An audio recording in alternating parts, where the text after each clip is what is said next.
pemerintah resmi menetapkan kawasan ekonomi khusus di Pulau Serangan, Denpasar, Bali sebagai pusat keuangan global yang akan dikembangkan dengan konsep serupa Dubai International Financial Center. Kawasan seluas 100 hektar ini dirancang untuk menarik investor internasional melalui berbagai insentif, termasuk sistem hukum khusus berbasis common law yang berlaku di dalam kawasan, sementara hukum nasional tetap berlaku di luar area K.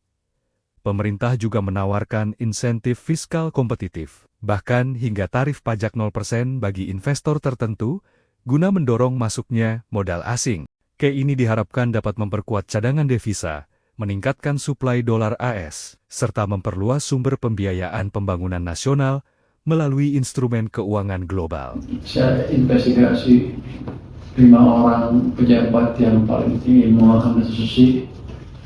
Hari ini 2 akan saya copot. Restitusinya keluar dari rapi. Ini restitusi itu sedang di audit investigasi dari 2016 sampai 2025 oleh BPKP.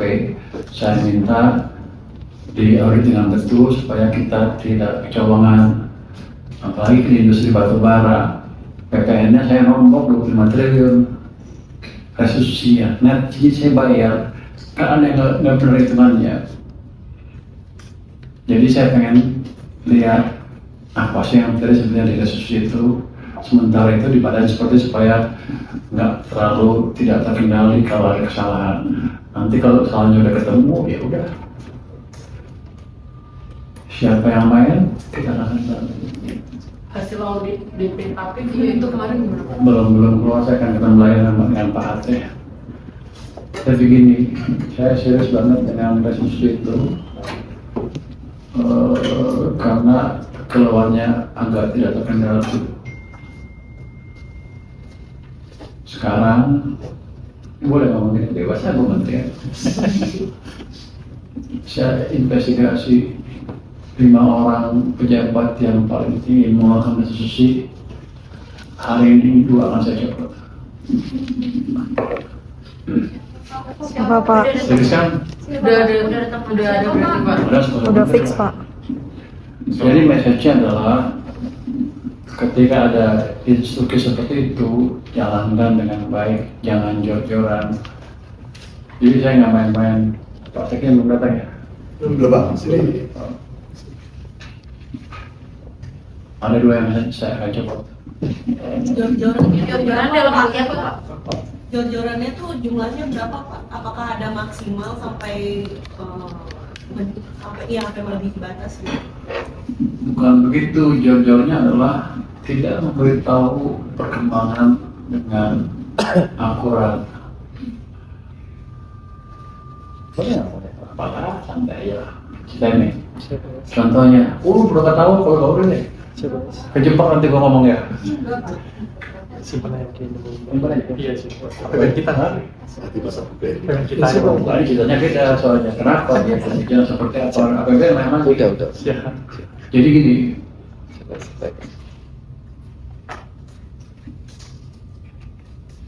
tahun lalu saya salah menebak total restitusi yang keluar. Padahal di rapat sudah saya tanyakan berapa sih potensinya. Mereka bilang sedikit. Mereka tuh staf saya. Di akhir tahun saya baru tahu keluarnya berkali-kali lipat yang mereka sebutkan. Jadi itu yang kita perbaiki, jangan sampai ada soal informasi lagi. Salah berapa? Tadi.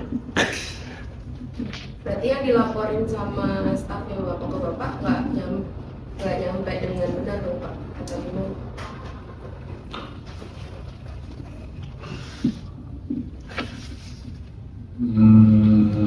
Itu masih agak konfidensial. Nanti kita ini pas sudah ada, setelah ada tindak lanjut, setelah ada yang kita copot.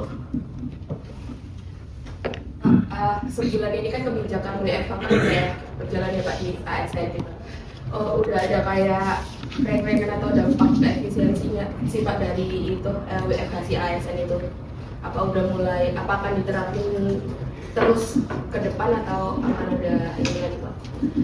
lagi untuk nggak diterapkan. Oh, kita lihat dulu seperti apa perkembangan minyak dunia, dan kita lihat apakah kita perlu masih ya sedikit-sedikit apa enggak. Tapi kalau udah membaik ya udah kita lepas lagi normal. Cuman dampaknya sih mungkin netral atau positif ke perekonomian. Ada faktor yang memperlambat ekonomi, tapi kan kita betulin dalam waktu tidak terlalu lama. Besok kan kalau ada pertumbuhan ekonomi katanya bagus. Berapa Pak? Nggak tahu saya belum, kan gue nggak tahu dia orang. Lima ya Pak? Bocoran Pak, Proyeksi Bapak? proyeksi Dulu Atau berubah lagi nggak nih Pak proyeksi Bapak? Caranya Pak. masih beda. dari berapa? Dari Bapak bilang 5,5 sampai 5,7, Bapak sering bilang gitu. Ya dekat-dekat situ lah. Terus itu berapa? 5,6. Wah nggak tahu, nanti ya. Tapi lebih tinggi dari kuartal Ya. sebelumnya. Mbak, lebih tinggi Dari dia. Q4. Kan gini, kalau bisa kita tumbuh dalam keadaan seperti itu, walaupun let's say lambat sedikit atau lebih tinggi sedikit, mengingat kondisi global yang seperti ini, itu sudah prestasi yang luar biasa. Kalau dekat-dekat kita bisa kita baca pertimbangan deh. Kalau dekat-dekat sama kayak prediksi. Itu pagi. Nah, Pak, iya besok pagi Pak. Jam 11 tadi. Rabu. Harusnya, kalau saya lihat kondisi ekonomi sepertinya bagus ya kalau jalan-jalan keluar kemarin Senayan City penuh, mau yang lain saya juga penuh pada belanja pada ini. Sepertinya sih ekonomi akan berlihat yang bagus. Terus di mana untuk mobil listrik juga kelihatannya kencang nggak naik ya. Mungkin kita akan pikirkan lagi nanti gimana sih insentif untuk mobil listrik dalam waktu dekat. Saya akan ketemu lagi dengan Menteri ya Perindustrian. Berarti belum ketemu Pak? Udah teleponan. Nanti mau lihat lagi. Ketemunya besok kali. Ini detailnya masih berapa? Kita dorong cekcok supaya let's say minggu sekarang udah masuk ke sistem insentifnya. Pak, itu soal tragedi kereta, Pak Prabowo bilang ngasih 4 triliun. 4 triliun? Iya, Itu dari APBN Pak, apa mau bangun flyover katanya? Oh flyover. Untuk perbaikan titik-titik yang nggak ada palangnya, Pak. Itu maksudnya Oh dari nanti kan pos pasti mana, Pak? Ketapi yang bangun, PT Ketapi yang bangun ya. Nanti kita lihat dari dana antara apa dari kita. Saya masih tunggu pemerintah. Tapi uangnya ada, nggak usah takut. Oke. Pak ya, belanja subsidi sampai Maret atau April gimana? Kan sampai Februari udah 5,5 triliun. Kan besok ada apa? APBN kita. APBN kita. Pak, dipastiin besok Besok, Selasa, besok, Pak. Ntar Rabu Pak. APBN kita maju. Besok Selasa. Selasa. Kan paginya ini Pak, BPS. BPS. Ya, BPS. Siangnya subsidi berapa? Biasanya Ada OJK juga, Pak. Ya biar aja nih kalau. wartawan kita aja. Iya. Biar gini, biar nggak kalau salah nggak ketahuan. Ketahuan. Nah kita lihat coba, kita cocok ya. Nanti harus sesuaikan deh. Nanti ngomong dengan PET. Gimana sih Ayu mana? Nggak masuk sih Ayu ya. Aman Pak. Ngomong dia koordinasinya seperti apa? Pak, nah, ini kan tambahan anggaran buat subsidi energi 90 sampai 100 triliun ya. Ini sebenarnya bisa dibilang cukup nggak sih Pak dengan rupiah yang terus melemah, terus juga ada minyak dunia yang masih relatif ke Indonesia.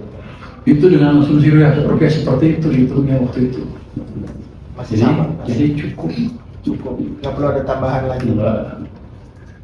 Kayak gue gue nggak boleh ngomong kita sekarang. Kita sudah antisipasi seperti itu. Kan nggak mungkin kalau harga minyak pergerakan seperti itu tiba-tiba rupiah melawan atau stabil di bawah itu. Jadi kita udah ambil angka yang semestinya. Pak, ini mau mastiin aja Pak, ini ngelihat dari tadi ada Asosiasi Penambang Nikel Indonesia, dia bilang emang mau diskusiin PNBP, berarti memang nikel ini juga dikenain bea keluar, juga kabarnya katanya windfall tax juga Pak. Apa? Windfall tax nikel. Betul Pak. Oh ya nanti ada. Tapi itu masih didiskusikan dengan Kementerian SDM. Saya terima aja pokoknya duitnya. Tapi maksudnya berarti dikenakan itu Pak, bea keluar dan windfall tax. Iya. Berapa? Berapa persen? Masih didiskusikan dengan Kementerian SDM. Tapi yang jelas cukup untuk menaikkan subsidi APBN kita. Nanti juga yang nikel itu kan bahan bakunya salah satu bahan baku baterai kan. Ya. Kita akan dorong pertumbuhan industri baterai di sini juga dengan cara kita terus supaya juga laku. Maksudnya kayak apa Pak? Kalau misalnya udah kan emang udah berkembang juga sekarang. Kemarin yang di Karawang juga kayak gitu. Maksudnya apa bedanya kalau dengan Bapak tadi omongannya kayak gitu? Masa ningkatin apa lagi? Ini kan saya omongin dulu dengan penelitian ya.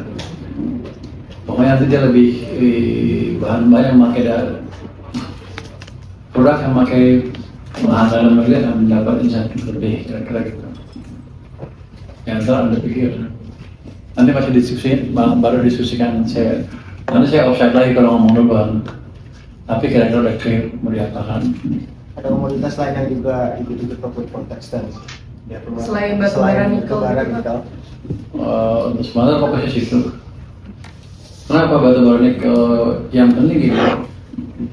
Selama ini kan kalau ekspor batu bara karena bukan karena pajaknya nol, nggak ada pajaknya, nggak ada biaya keluar, biaya cukai nggak bisa periksa sebelum barangnya berangkat. Jadi kita under importing itu besar sekali. Ya boleh bilang kontrol kita. Saya minta itu ada biaya keluar sehingga kalau ada biaya keluar, biaya cukai bisa periksa barangnya sebelum berangkat sehingga saya bisa kendalikan kebocoran dari under invoicing atau penyelundupan. Itu utamanya. Ya nanti biaya keluar jumlah tertentu, tapi utamanya adalah saya yang mengendalikan supaya under invoicing terkendali dan ekspor ilegal bisa dikendalikan. Itu yang dimau kan? Kalau tadi nikel masih